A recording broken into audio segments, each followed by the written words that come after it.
যারা চাঁদাবাজি, টেন্ডারবাজি, মাতন্ত্র, দন এবং সন্ত্রাসের বিরুদ্ধে জিরো টলারেন্স নীতি ঘোষণা করবে, তাদেরকে বাংলাদেশের সর্বপর্যায়ের নাগরিকরা আসন্ন নির্বাচনে তাদের ভোট দিবে। আজকে ঢাকা বিশ্ববিদ্যালয়ে 2841 কোটি টাকা প্রকল্পের উদ্বোধন হয়েছে। এই প্রকল্পের আওতায় বিশ্ববিদ্যালয়ে আমাদের নারীদের জন্য 4টা হল নির্মাণ হবে, ছাত্রীদের জন্য, ছাত্রদের জন্য মোট 5টা হল নির্মাণ হবে। এর বাইরে চায়নার পক্ষ থেকে আমাদের ছাত্রীদের জন্য 1500 সিটের একটা হল নির্মাণ হবে। তাহলে ছাত্রীদের জন্য মোট 5টা হল, ছাত্রীদের জন্য মোট 5টা হল, ছাত্র এবং ছাত্রী মিলে মোট 10টা হল। এই ডাকসুর 4 মাস পূর্তি উপলক্ষে আমরা শিক্ষার্থীদের মুখোমুখি হয়েছি। শিক্ষার্থীদের কাছে আমরা জবাবদিহি করেছি। দায়িত্ব গ্রহণের 4 মাস পর আমরা কি করেছি সেটা আমরা বাংলাদেশের সকল নাগরিকদেরকে দেখিয়েছি। 4 মাসের মধ্যে আমরা মোট 225টা কাজ করেছি। আমাদের এই সমাজের মধ্যে 2 ধরনের নেতা দেখা যায়। এক ধরনের নেতা হলো তারা বলে আমরা এই করতে চাই, ওই করতে চাই, এটা করব, ওইটা করব, কিন্তু তাদের কথা এবং কাজের মধ্যে কোনো মিল পাওয়া যায় না। আবার এক ধরনের নেতা দেখা যায় যারা কাজটা আগে করায় দেখায়, এরপর বলে যে আমরা আরো এই কাজ করব। বাংলাদেশের যদি গত 55 বছরের ইতিহাস দেখি, আমরা বারবার প্রতারিত হয়েছি। আমাদের যারা নেতা ছিল, আমরা যাদেরকে এমপি বানিয়েছি, মন্ত্রী বানিয়েছি, তারা আমাদের সাথে প্রতারিত করেছে। তো এই জুলাই বিপ্লবের মাধ্যমে আজকে আমাদের একটা ঐতিহাসিক সুযোগ এসেছে। এবার নেতৃত্ব বাছাই করতে ভুল করলে চলবে না। গত 16 বছরে যে ফ্যাসিবাদী শাসন ব্যবস্থা ছিল, সেই ফ্যাসিবাদী আমলে বাংলাদেশের শাসন ব্যবস্থা, বাংলাদেশের রাজনৈতিক সংস্কৃতিকে ভেঙে দেওয়া হয়েছে। এর মধ্যেও ইনসাফের প্রতিনিধিরা তারা সব সময় এদেশের মাটি ও মানুষের সাথে ছিল। এদেশের মাটি ও মানুষের অব্যক্ত কথাগুলো বলেছে।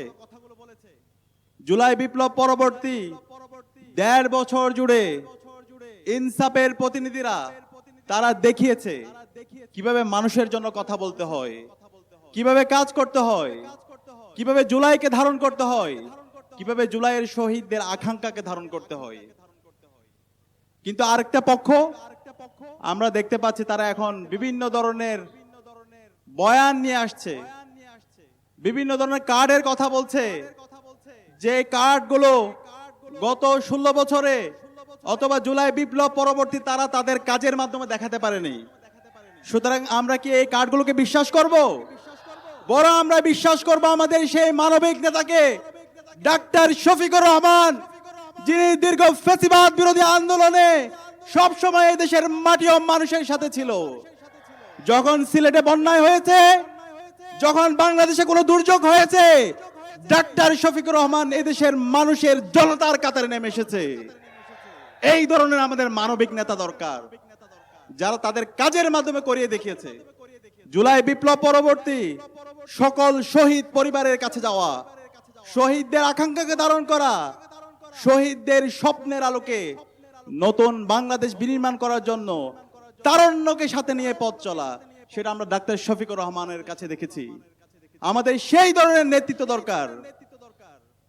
আমরা আজকে দেখতে পাচ্ছি বাংলাদেশের তরুণরা তারা ইনসাফের পক্ষে অবস্থান করেছে।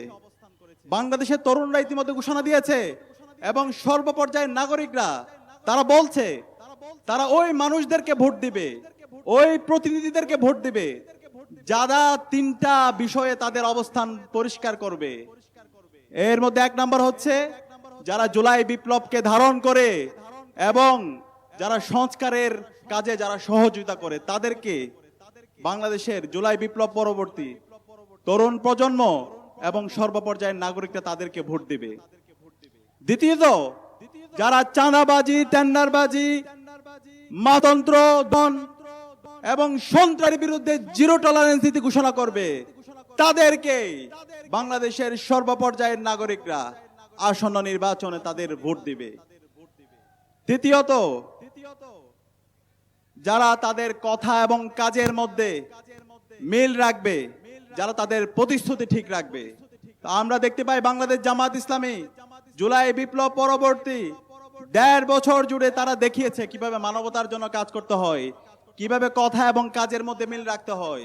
এবং আমরা আমাদের জায়গা থেকে আমরা দীপ্ত কণ্ঠে বলছি, আমরা যখন ছাত্র সংসদ নির্বাচন করছিলাম আমরা বলেছিলাম আমরা শিক্ষার্থীদের কাছে যে কমিটমেন্ট গুলো দিচ্ছি প্রত্যেকটা কমিটমেন্ট আমরা বাস্তবায়ন করব এবং তার চাইতে আমরা বহুগুণ বেশি কাজ করব।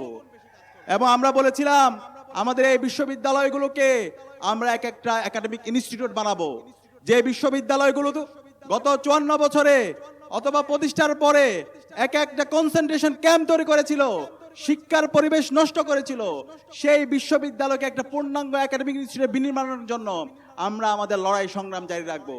সে আলোকে আমরা শিক্ষার্থীদের কথা রেখেছি, আমরা শিক্ষার্থীদের কাছে রেগুলার নিয়মিত জবাবদিহি করছি।